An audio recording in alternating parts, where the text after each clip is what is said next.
Hi, and welcome to this video. This video will be about introduction to Excel and not any introduction. It will be just focusing on using Excel for economics and cost analysis. So in this video, I will be walking you through some of the Excel functions and how to use Excel for the economics and cost analysis. First thing, I want to share my screen here. So what I have here is an Excel program that opened in my background. As you see, Excel consists of columns and rows. The columns has the name A, B, C, D all the way. And the rows will be having the numbers 1, 2, 3 all the way down, etc. Each cell of these cells, so one of these rectangles, we call it a cell. Each of these cells has an ID. So for example, if I click on this and now in a random cell, this would be F13. This one here is a T11. As you see, the ID for this is listed here on the left upper corner. And it is important to become familiar with the ID for each of these cells. For example, if I want to add two numbers, so this number is on this cell is 150, and the number on this cell is, let's say, 485, and I want to add both of these numbers together. Instead of typing these two numbers, I would say, I would select these cells. So I would start with an equal, then select H7, or H6 that has a number of 150 plus this cell. Just click on that and Excel will take that cell which is located on K20. And once you're done, click OK, and that will give you the total of 635, which is the adding both numbers together. So what we've learned so far, this is a program that consists of columns and rows. Each cell has an ID, and we could use these cells to do some operations. So some of the operations that you could do is located here on the right upper corner where you see the editing group. If you click on that small arrow, you will see the summation, the average, the count numbers, the maximum, the minimum. And sometimes in quality assurance, we use standard deviation, variance, and many other functions. For this class, economics and cost analysis, what we're going to use, if you click on formulas, that tab called formula, you will find a financial formulas where we're going to use all these formulas, not all of them, most of them, to conduct some economics and cost analysis. Some of the things that we're going to use, DB, which is the depreciation rate, the double depreciation rate, DDB. We're going to use the effect, which is the effective nominal rate, FV for future value, IRR for internal rate of return, MIR, that's for the modified internal rate of return. We could use the nominal interest rate, NPR, which is the number of periods, NPV, which is the net present value, PMT, which is the annual worth for a transaction, PV, the present value for a transaction, rate, and many other functions that we will be using here on in this class. So for this video, I want to just share with you a very quick tips that we're going to use, and hopefully this will help you understand the Excel. So first thing, in economics and cost analysis, you want to build something called cash flow. And the cash flow is the money that coming into your project and coming out of your project. So an easier way to build your cash flow is using Excel. All I need is a table with two columns, one column for the years and the other one for the net cash flow, So for the years, that would represent how long your project will last. So this is going to be, for example, 10 years project. So 0, 1, 2, 3. And I'm not going to type all of this. There's an easier way to do it. Select these three cells and go to the right lower corner, drag all the cell all the way to 10, and Excel will fill the numbers for you. So if we say, okay, on year zero, we're going to invest $10,000 in a project. So it means invest means that you're going to pay out of your pocket $10,000. So that's why you see the negative sign there. The negative sign, it's a negative cash flow, which means that there's something that you're spending on your project. And for the rest of the years, this project will pay you $1,200 every year. And so that's a positive. This is coming into your pocket. So we represent it as a positive. And we double click on the right lower corner, and that will fill the table for you. Okay, so right now what we did here, we created a cash flow table. So number one, if you want to be economic analyst, you should be able to build the cash flow table. And cash flow table is representing the net cash flow per year, the positive and the negative transactions. So for example, if I want to do the rate of return on this example, what would be the rate of return? There's a function called IRR, which is the internal rate of return, open parentheses, and select the values from 0 to 10 and close the parentheses, and that would be a 3% basically. But however, we have to be careful. You need to increase the decimal places to at least 2 decimal places. So that's not a 3%, it's a 3.46% interest rate. And it is important to be accurate, especially with the interest rate, because you want to make some decisions based on the data, based on facts. And it's important to have an accurate number. So right here, I have the rate of return for this project to be 3.46. All I need to do, assuming that this is going to be for my assignments, for my discussions, I want to make my work look nice. So I'm going to put a border for the table and highlight the final answer with yellow. So that would be a perfect, way to submit your answers for the discussions and assignments. Okay, now how this is going to be important for making decisions. This is really important because I'm going to write this question here in the text box. Should we? This is the question about investment. So should we invest in this project? And why?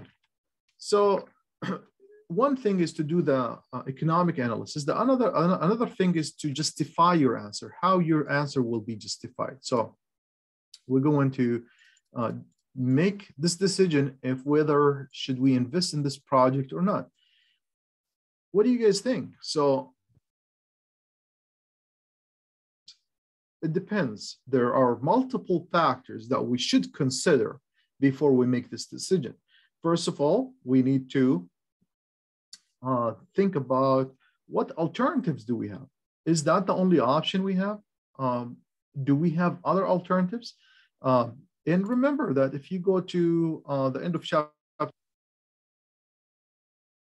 methodology, there are 7 steps. So here's the chart that I shared with you on the textbook about decision-making methodology. And first of all, you have to identify a problem. Okay, well, the problem is, should we invest in this project or not? We need to gather useful data. So this is the data we gathered, the data. We know that this project, we need to invest $10,000, and this project will give us $1,200 every year for 10 years. Identify alternatives. So number 3 is identify alternatives. Do we have alternatives? Now, for this example, it's not clear what alternatives do we have. However, if we said, okay, well, if you go to your local bank, before we do that, why? Well, if we need to decide if we should invest in this project or not, the 3.46, is it worth it? Well, what's the inflation rate? What's the depreciation rate? So you need to know other factors. An easier way to answer your inflation rate is to visit your local bank and ask about the interest rate that they could pay on a saving account. So if your bank said, yeah, well, we could pay you, if you invest this $10,000, we will pay you 5% per year. Now we have two alternatives. Alternative one is to invest in this project. Alternative two is to put this money in a saving account at 5%. Now we use the IRR, the rate of return, as a base for our decision. We say, okay, if we need to invest in this project, this is what we're going to get, 3.46%. However, if we invest in a saving account in our local bank, that would pay me 5%. Therefore, the answer for the question, should we invest in this project? The answer is no. We should invest the money in a saving account that pays 5%. So we use the science of economics and cost analysis to make decisions. And what we have here, we used Excel to make this decision. And it's really important to be able to organize your cash flow table.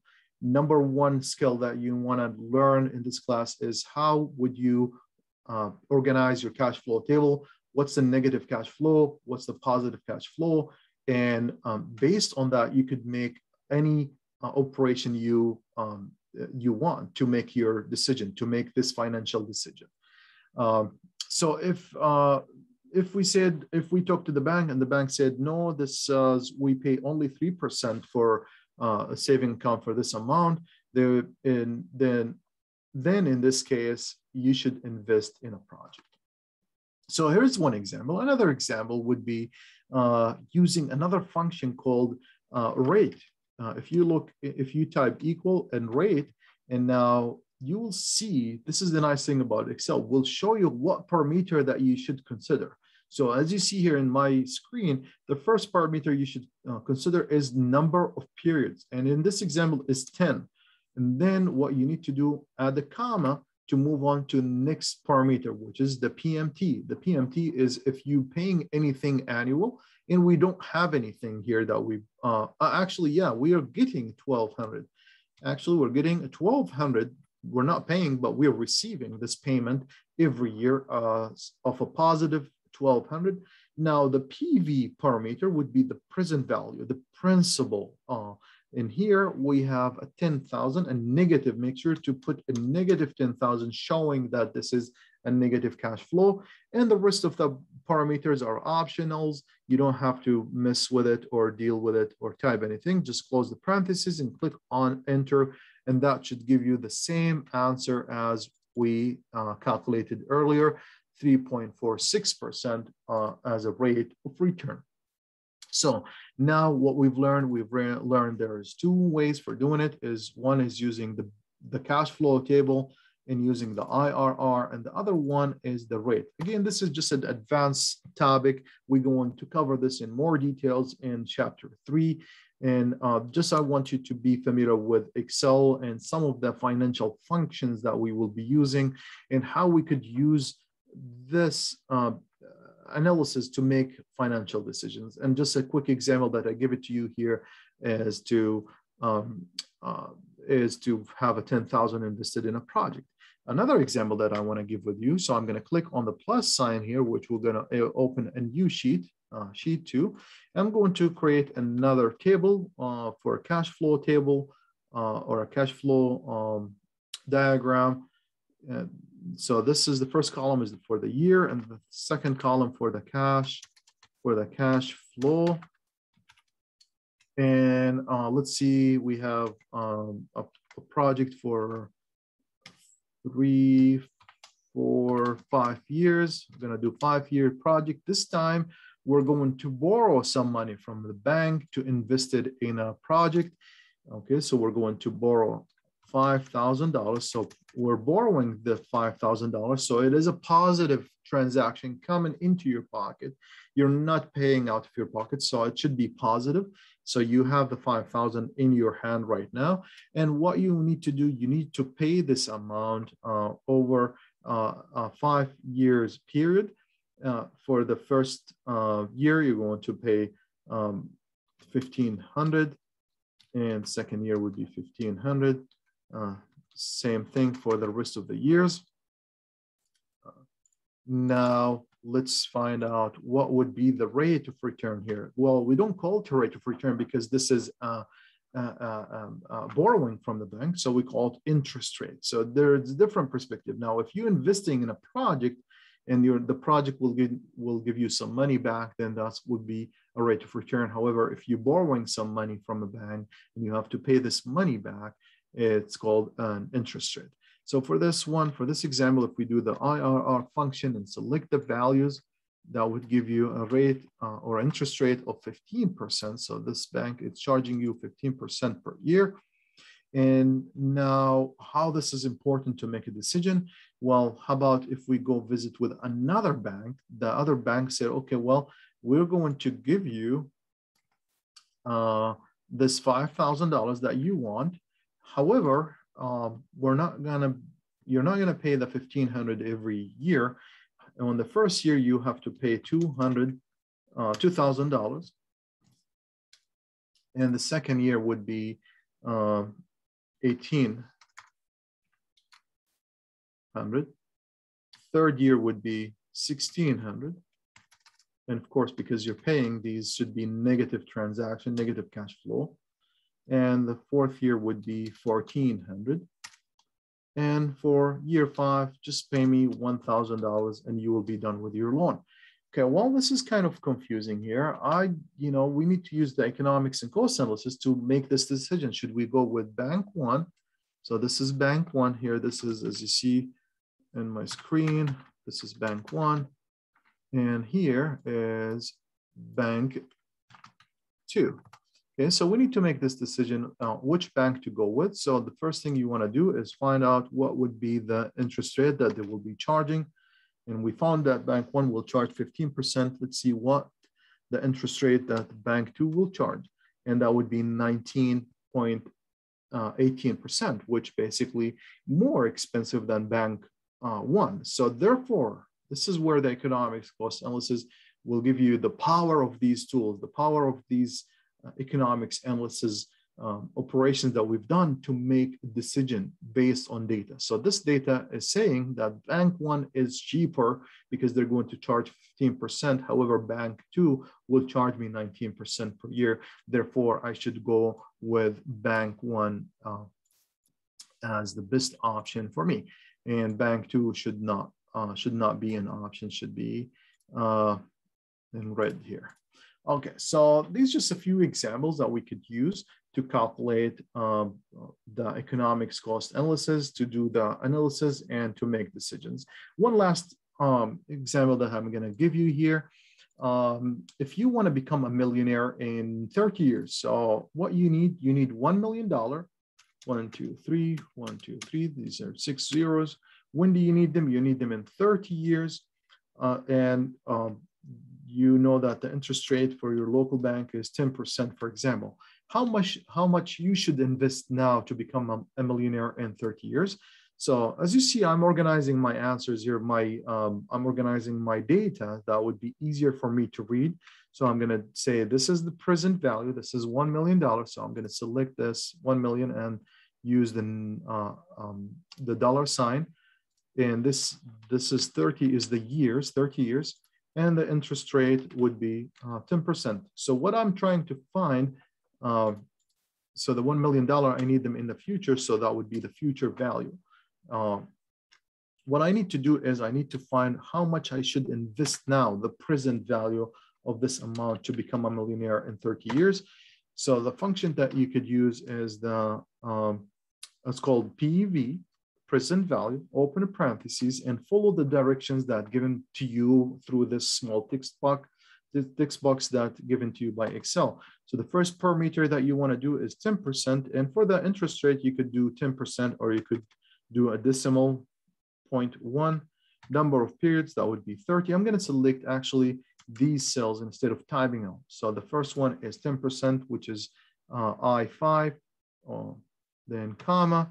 Number of years would be 30. This is I4. And the payment, we don't have a payment here. Future value, this is $1 million. And then it should be positive or negative. I'm going to receive the $1 million in 30 years, so it should be positive. So close the parentheses and click OK. So if you want to become a millionaire in 30 years, you have to invest $57,308 now at an interest rate of 10%. And you need to keep this money for 30 years. In 30 years, you'll become a millionaire. So these are just very quick examples that I'm going to share with you. Of course, this is going to be covered in more details in other chapters. This, again, just to give you an idea on how we could use Excel for economics and cost analysis. Don't be worried about if you did not understand one of these examples. For now, all I need from you is to be able to use, to identify the cells and the location of these cells and how you type equal to do mathematical operations. And that's all. In the future, in each chapter, I will be focusing on more detailed functions, and I will go on with you in more details on how to use these functions. I hope this is helpful. Please let me know if there's any question or if I could explain a topic in more details. See you in another video.